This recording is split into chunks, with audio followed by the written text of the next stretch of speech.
우리 다 같이 하나님의 말씀은요, 우리 사도행전 7장의 말씀입니다.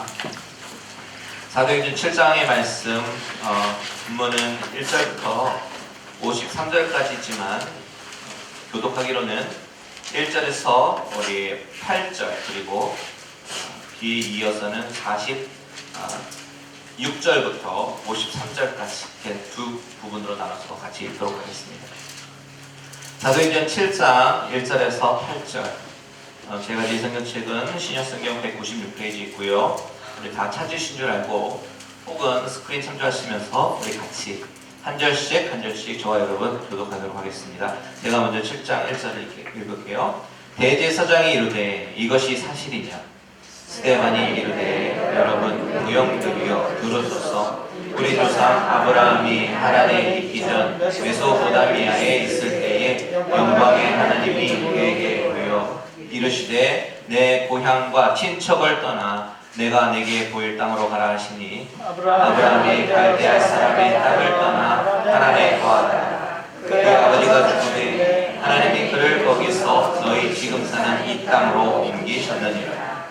그러나 여기서 발붙일 만한 땅도 유업으로 주지 아니하시고 다만 이 땅을 아직 자식도 없는 그와 그의 후손에게 소유로 주신다고 약속하셨으며 하나님이 또 이같이 말씀하시되 그 후손이 다른 땅에서 나오는 내가 알으리니 그 땅 사람들이 종으로 삼아 400년 동안을 괴롭게 하리라 하시고 또 이르시되 종 삼는 나라를 내가 심판하리니 그 후에 그들이 나와서 이곳에서 나를 섬기리라 하시고 할례의 언약을 아브라함에게 주셨더니 그가 이삭을 낳아 여들의 할례를 행하고 이삭이 야곱이 우리 12조상을 낳으니라. 46절 제가 읽겠습니다. 다윗이 하나님 앞에서 은혜를 받아 야곱의 집을 위하여 하나님의 처소를 준비하게 하여 달라고 하더니 솔로몬이 그를 위하여 집을 지었느니라. 그러나 지극히 높으신 이는 손으로 지은 곳에 계시지 아니하시나니 선지자가 말한 바 주께서 계시되 하늘은 자의 조사에 땅은 나의 밝은 상이니 너희가 나를 위하여 무슨 집을 짓겠느냐 나의 자식을 좋아하오리니 이 모든 것이 다 내 손으로 지은 것이 아니냐 함과 같으니라. 목이 곧고 아몬과 그의 할례를 받지 못한 사람들아 너희도 너희 조상과 같이 항상 성령을 거스르는도다. 너희 조상들이 선지자들 중에 누구를 박해하지 아니하였느냐? 의인이 오시리라 예고한 자들을 그들이 죽였고 이제 너희는 그 의인을 잡아준 자요 살인한 자가 되나니 너희는 천사가 전하는 율법을 갖고도 지키지 아니하였도다 하니라. 아멘. 잠시 기도합니다. 하나님 아버지, 하나님의 말씀을 대합니다. 하나님, 우리의 심령의 귀를 열어주시고 영의 귀를 열어주시며 우리의 마음의 심령의 밭이 이미 옥토밭으로 바꿔주셔서 하나님의 말씀의 씨앗이 온전하게 뿌려지게 하여 주시옵소서. 예수님의 이름으로 기도합니다. 아멘. 아멘. 자, 오늘은 사도행전 7장의 말씀을 가지고 은혜를 나누겠는데요. 지난 시간에 우리가 살펴봤던 내용을 잠깐 우리가 기억해보면 우리 6장 맨 마지막에서 초대교회에서 스데반이라는 일꾼이 세워졌습니다. 7 일꾼이 세워지면서 그중에 첫 번째 일꾼인 스데반이 세워졌어요. 그런데 그가 얼마나 성령이 충만한 상태로 하나님의 일을 감당했는지 묘사가 되어 있죠. 지난주 본문에서 증거하기를 스데반은 은혜와 권능이 충만했다라고 이야기하고 그리고 큰 기사와 표적을 행하였다라고 이야기합니다. 그리고 나서 각 지방에서 올라온 종교 지도자들이 있었는데 디아스포라 종교 지도자들과 논쟁을 펼칩니다. 그런데 어떻게 되었습니까? 정말 스데반이 정말 KO승을 거두지요. 스데반을 당하지 못합니다. 한 지역의 종교 지도자들이 한 평신도를 감당하지 못했다라는 이야기죠. 그 이유는 스데반은 사람의 논리와 사람의 말의 능력으로 논쟁한 것이 아니라 하나님이 주신 지혜와 성령의 능력으로 말을 했기 때문에 그 어떤 사람도 스데반에게 이길 수 없었던 것입니다.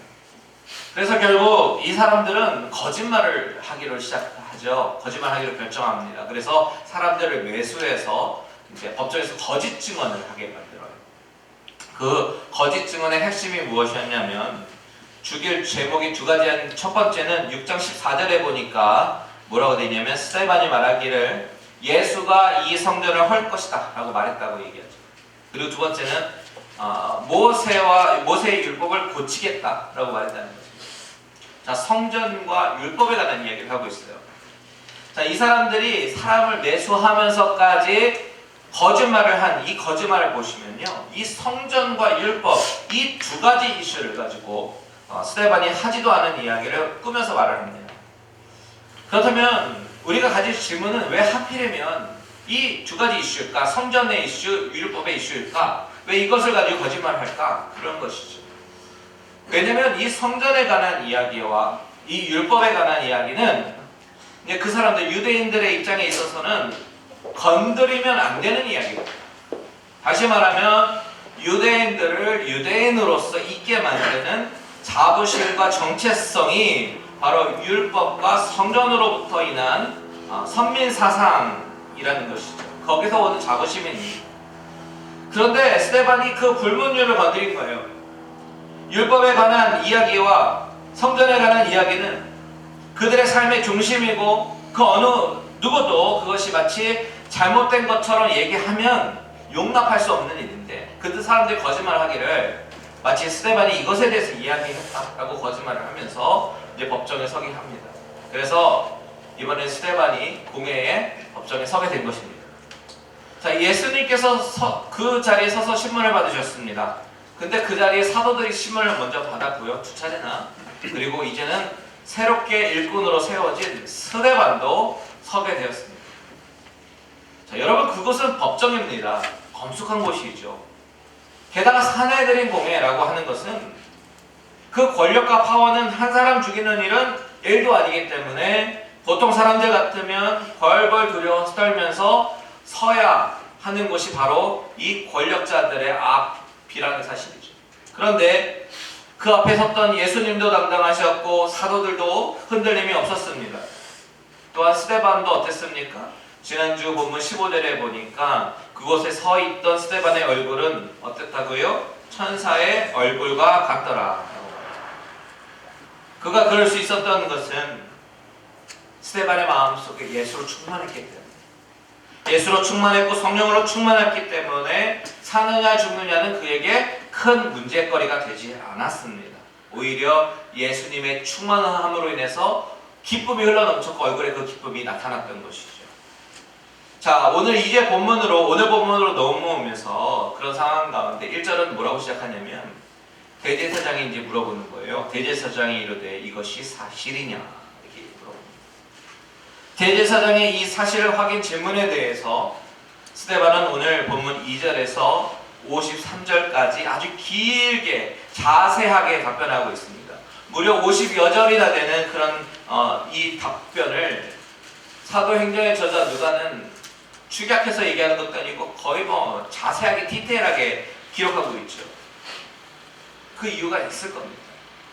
여러분, 이 답변을 보십시오. 보통 같으면 이것이 사실이냐라고 물어본다면 예, 아니오로 대답하면서 그것이 오해이다라고 증거하거나 아니면 그 상황을 논리적으로 설명하려고 했었을 것입니다.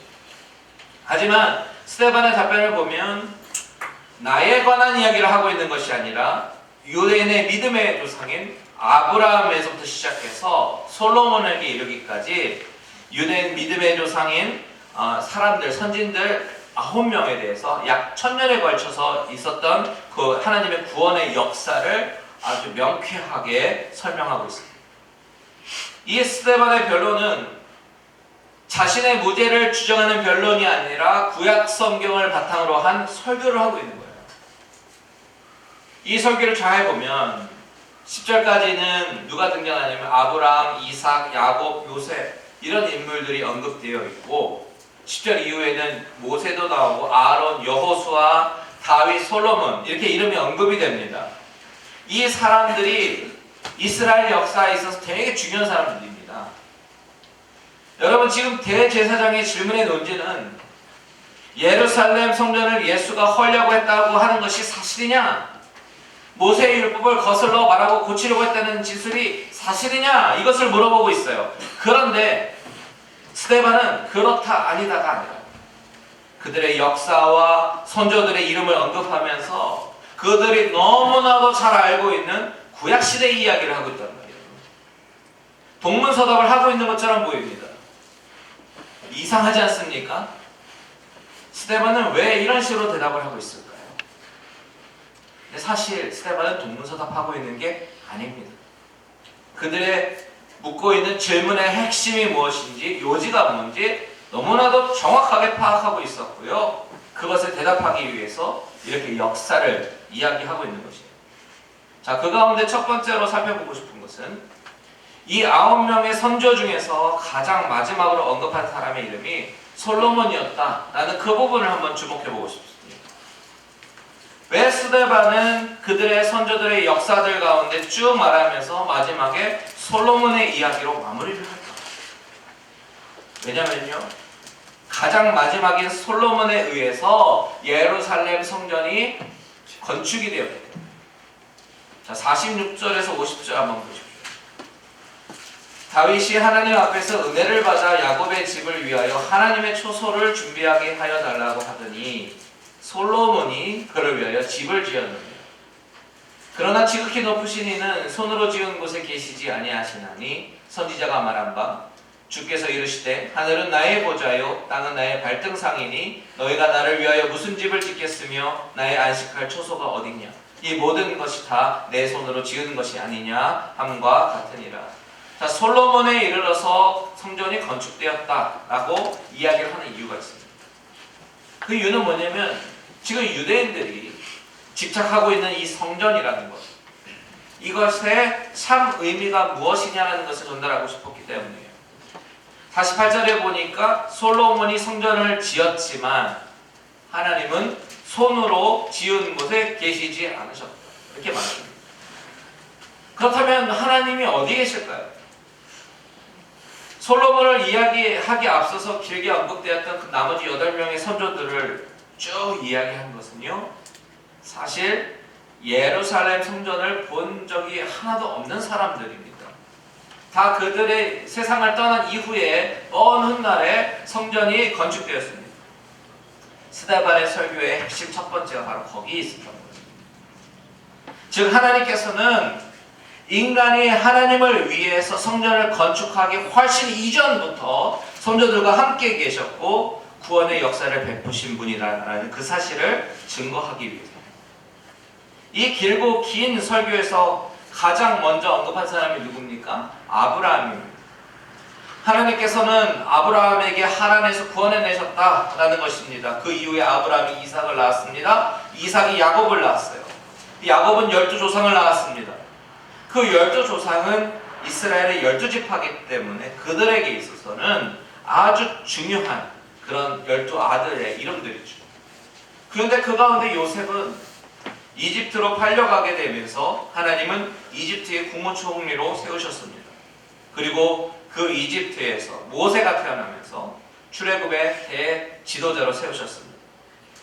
400년 동안 노예살이를 하던 이스라엘 백성을 이집트에서 해방시키시고 40년간 광야에서 그들과 함께 하시면서 율법을 주시고 그 율법이 이스라엘 백성들, 유대인들의 삶의 근간이 되었던 것이죠. 또한 여호수아를 언급하는 이유는 그로 인해서 가나안 땅에 입성하게 되었고 그곳에 정착된 이스라엘 민족 가운데 다윗을 왕으로 세웠고 이스라엘이 흥하게 되었지만 이 모든 일이 다 예루살렘의 성전이 건축되기 전의 일이다라는 것입니다. 한마디로 스데반이 하고 싶은 이야기의 요지는 예루살렘의 성전이 세워지기 전에 하나님은 이미 메소포타미아에서, 이집트에서, 미디안 광야에서, 시내 광야에서, 가나안에서 이스라엘 백성들에게 구원을 베풀어 주신 그 하나님이시다라는 것을 강조하는 것입니다. 그 하나님은 그저 이 성전이라는 건물에 갇혀 계시는 분이 아니라 이 세상 어디에나 존재하시는 그 하나님이심을 드러내고 있습니다. 그래서 48절에 지극히 높으신 이는 손으로 지은 곳에 계시지 아니하시나니 이렇게 말하고 여러분, 그들이 그토록 목숨 걸고 중요하게 생각하는 그 성전이 그 자체로 중요한 것이 아니라, 그 건물이 중요한 것이 아니라, 정말로 중요한 것은 바로 조상들에게 역사하셨고 언제 어디에나 계시고 늘 함께 하시는 여호와 하나님이시다라는 그 이야기를 하고 있는 것입니다. 그들이 맹목적으로 숭배하고 있었던 그런 관습과 율례와 행동 습관들이 과연 누구를 위한 것인가? 하나님을 기쁘게 하는 것인가? 아니면 그저 그들의 습관대로, 그들의 문화대로 하는 것인가? 말하자면 무엇이 본질이고 무엇이 비본질인가 정확하게 꿰뚫고 이야기하는 그 스데반의 지적에 이 대제사장들은 당혹감을 감출 수 없었고 기분이 상했습니다. 그런데 사실 이 스데반의 설교를 우리도 귀 기울여 들어야 합니다. 우리도 신앙생활 하면서 우리 안에 우리가 스스로 규정하고 있는 법칙과 방법이 우리를 묶고 있지는 않은지, 너무나도 비본질적인 부분에 목숨을 걸고 있지는 않은지 우리도 스스로 돌아봐야 하기 때문입니다. 지지난주 일곱 일꾼들을 뽑을 때 사도들이 본질에 집중하려고 했던 것처럼 우리도 또한 본질에 집중해야 할 줄 믿습니다. 우리가 집중해야 할 본질이 무엇입니까? 예배입니다. 그리고 말씀과 기도입니다. 본문의 유대인들이 성전을 헐려고 했다는 그 사실에 분노하는 모습을 보면서 우리가 진정으로 분노하고 우려해야 하는 것은 바로 건물이 아니라 우리 안에 무너진 예배를 안타까워해야 하고 예배의 회복을 힘써야 하는 것이다 라는 것입니다. 바로 성전에 임하시는 하나님께 신령과 진정으로 우리가 먼저 이 본질에 집중하는 신앙인이 되시기를 바랍니다. 자, 두 번째로 살펴보고 싶은 것은 스데반이 이 조상들을 언급한 이유가 무엇일까 하는 것입니다. 왜냐하면 특별히 아브라함과 모세 같은 경우는 유대인들에게 있어서 아주 중요한 사람들입니다. 그들의 정체성과 선민 사상을 갖게 해주는 너무나도 중요한 인물이에요. 유대인들 자신이 유대인이 될 수 있었던 것은 이 두 인물로부터 나온 것이에요. 이 조상들로부터 유대인들은 자기들만의 자긍심이 있고 유대주의로 발전합니다. 그것이 그들의 정체성입니다. 그렇다면 그들은 왜 유대주의가 되었을까요? 그들은 왜 선택된 민족이라고 자긍심을 갖고 있습니다.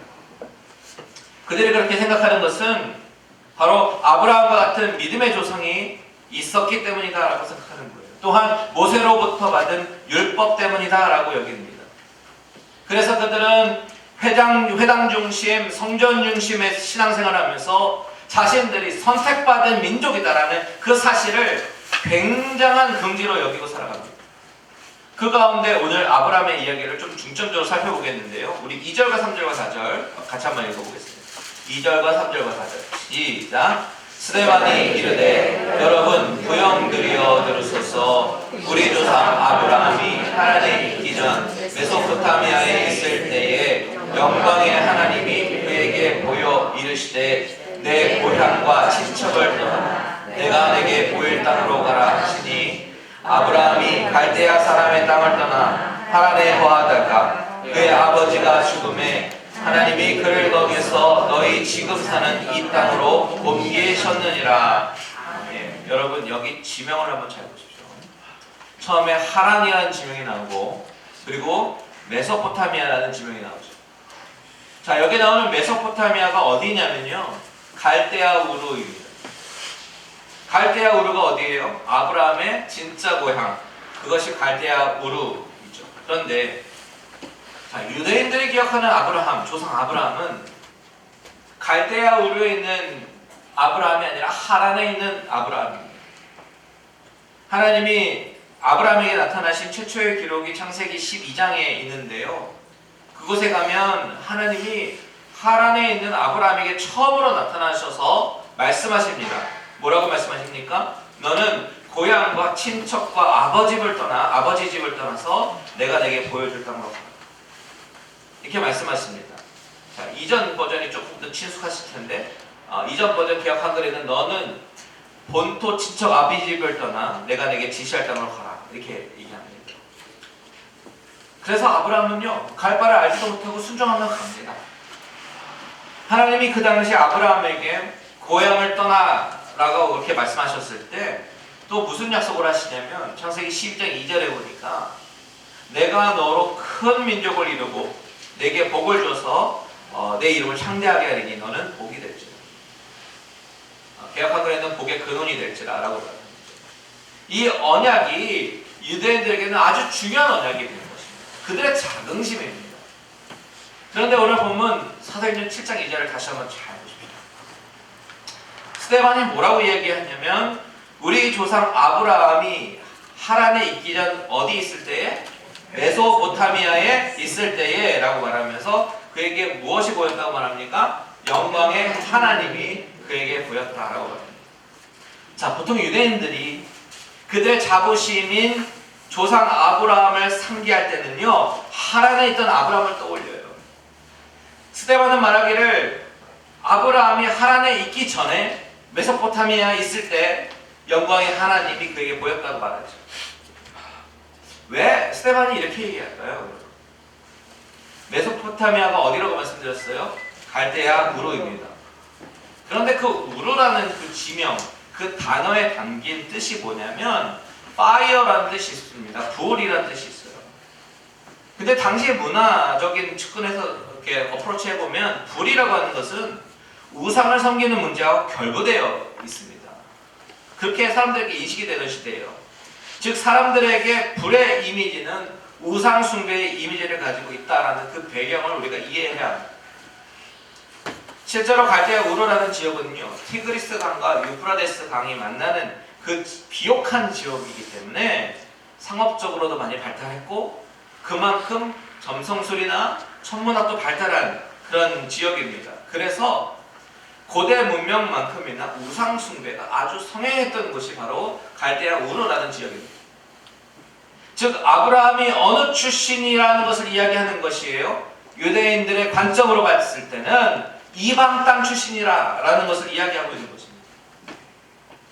말하자면 그들 유대인의 관점에서 보는 그들의 자랑거리, 그들의 자부심, 믿음의 조상 아브라함은 하나님에서 하나님의 언약을 받아서 갈 바를 알지 못하지만 믿음으로 순종하며 나갔던 그 믿음의 조상 아브라함을 기억하고 싶어요. 그런데 스데반의 설교는 뭐라고 얘기했냐면 그 하란은 그저 아브라함이 거쳐 지나가는 곳일 뿐 아브라함은 원래 출신 이방인의 땅 갈대아 우르 출신이었다는 것입니다. 하나님께서 그 아브라함을 이방인의 땅에서 지금 너희가 사는 이 땅으로 옮겼다라고 강조하는 것입니다. 자, 7장 4절 한번 같이 읽어볼게요. 7장 4절 시작. 아브라함이 갈대아 사람의 땅을 떠나 하란에 거하다가 그의 아버지가 죽음에 하나님이 그를 거기서 너희 지금 사는 이 땅으로 옮기셨습니다. 여러분 스데반이 지금 그의 설교 맨 앞자락에서 아브라함을 이야기하는 이유가 무엇이겠습니까? 바로 그들 안에 잘못된 선민사상을 지적하고 있는 것입니다. 그 유대인들 입장에서는 자기들의 믿음의 조상 아브라함을 자꾸 미화시켜야지 그 아브라함 같은 훌륭한 조상 밑에 자신들 같은 훌륭한 혈통으로 그 혈통 때문에 택한 백성이 된 것이다 라는 것을 드러낼 수 있는 것입니다. 그들에게 구원이 뭐냐면 바로 혈통입니다.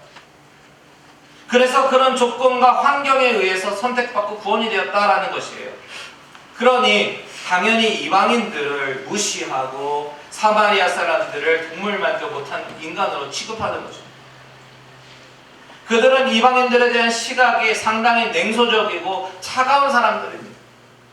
그런데 그런 그들을 향해서 너희가 그토록 긍지를 갖고 있는 믿음의 조상 아브라함도 우상이 가득한 이방 땅 출신이었다는 것을 강조하고 있어요. 대단한 사람 아니라는 것입니다. 집안이 그렇게 대단한 집안이 아닌데 그런 사람을 영광의 하나님께서 나타나셔서 선택하신 것입니다. 이렇게 말을 하면서 사람을 드러내는 것이 아니라 그런 아브라함을 부르신 영광의 하나님을 드러내고 있는 것입니다. 하나님의 전적인 일방적인 은혜로 붙잡으셔서 아브라함을 아브라함 되게 하시고 믿음의 조상으로 만드신 것이지 그럴 만한 조건이 있었기 때문이 아니다라고 소개하고 있어요. 여러분, 사실 아브라함이 누굽니까? 우리도 너무나도 잘 알지만 믿음의 조상이라고 불리기에는 너무나도 부끄러운 과거들을 많이 갖고 있죠. 창세기 12장에 보면 아브라함은 이제 하란을 떠나서 온 가족을 이끌고 가나안 땅에 들어갑니다. 참 아름다운 순종이죠. 그런데 문제는 그 땅에 기근이 생기니까 어떻게 합니까? 그 언약의 땅을 떠나버립니다. 그러면서 애굽으로 가는 거예요. 이방인의 땅으로. 하나님께 기도하고 묻고 응답받고 간 것도 아닙니다. 그저 자신이 살기 위해서 갑니다. 그런데 거기에서 또 자기 아내를 누이라고 속이는 장면도 나오죠. 그렇게 속이면서 애굽의 바로로부터 양과 소와 노비, 암수 나귀와 약대를 받습니다. 너무나도 믿음의 조상이라고 불리기에는 말도 안 되는 연약함을 가지고 있습니다. 성경은 그렇게 적나라하게 드러내고 있어요. 그런데 놀라운 것은 그런 아브라함을 하나님께서 선택하셨다는 사실이에요. 그리고 그에게 축복을 주시면서 하늘을 봐라, 저 별들을 봐라, 저 별들처럼 내 자손을 줄 것이다, 이렇게 말씀하십니다.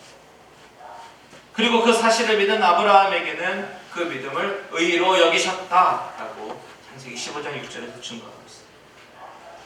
성경이 말하고 있는 사실은 아브라함이 그의 의로운 행위로 말미암아 선택받았고 구원받았다라고 말하지 않고 오직 하나님의 일방적인 부르심과 간섭과 끌고 오심과 역사로 말미암아 그에게 믿음이 들어가고 그의 입술로 인해서 고백을 하게 하시는 것입니다. 그리고 하나님은 그 아브라함을 기뻐하십니다. 결국 왜 스데반이 이 완악한 유대인들을 향해서 왜 이 설교를 할까요? 바로 그들이 생각하고 간직하고 싶은 그 아브라함과는 전혀 다른 이미지의 아브라함을 말하기 위해서입니다. 우리 조상이 얼마나 연약한 사람이었는지 아느냐? 오직 우리에게 임한 구원도 그리스도의 은혜로, 하나님의 은혜로만 임한 것이지 우리가 선민이 되어서 어떤 구원을 받을 만한 민족이기 때문에 우리를 구원한 것이 아니다. 이 이야기를 하고 싶은 것이에요. 그것을 아브라함의 이야기를 통해서 하고 있는 것입니다. 여러분, 오늘 이 본문의 말씀을 통해서 우리가 다시 한번 확인하고 기억해야 될 사실이 있습니다. 그것이 무엇이냐면 바로 저와 여러분의 구원의 근거가 무엇인가. 우리가 하나님의 자녀가 된 것은 전적인 하나님의 은혜이지 열심히 있는 교회 생활과 봉사에 있지 않다는 것을 우리는 잊지 말아야 합니다. 늘 마음속에 옵니다. 우리가 읽고 있는 이 성경책은 사도행전의 이 시대의 초대교회에 있었던 일들을 기록한 역사서가 아닙니다. 하나님의 말씀인 성경책이에요.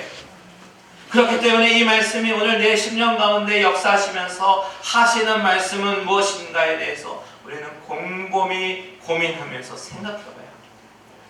나는 누구인가? 나의 신앙의 바탕은 무엇인가? 이 질문을 해야 합니다. 내가 왜 이 자리에서 예배를 드리고 있는지, 유대인들처럼 회당이 중요하고 율법이 중요하고 혈통이 중요한 것이 아니라 나는 아무 자격도 없는 죄인이지만 일방적으로 사랑해 주신 그 하나님의 사랑으로 인해서 부르심을 받고 구원을 받았다는 사실을 늘 기억해야 합니다. 요한복음 15장 16절 주님께서 뭐라고 증거하십니까? 같이 읽습니다. 시작. 너희가 나를 택한 것이 아니요 내가 너희를 택하였으니 이는 너희로 가서 열매를 맺하고 또 너희 열매가 항상 있게 하여 내 이름으로 아버지께 무엇을 구하든지 다 하게 하려 함이라. 아멘. 믿으십니까? 아멘. 모든 것이 하나님의 선택으로부터 이루어진 은혜, 모든 것이 은혜라는 사실을 기억한다면 나의 모든 자존심과 의의가 없어지고 내가 주장하려고 하는 모든 기득권도 의미가 없어진다는 사실. 여러분, 스데반의 설교는 공회에 있는 사람들에게 하는 설교가 아니라 바로 저와 여러분을 향한 설교임을 기억하시기 바랍니다. 진정으로 하나님이 원하시는 것이 무엇인지 바로 깨달아서 진정한 예배자, 진정한 사명자로 사시는 저와 여러분들 되시기를 주님으로 축원합니다. 아멘.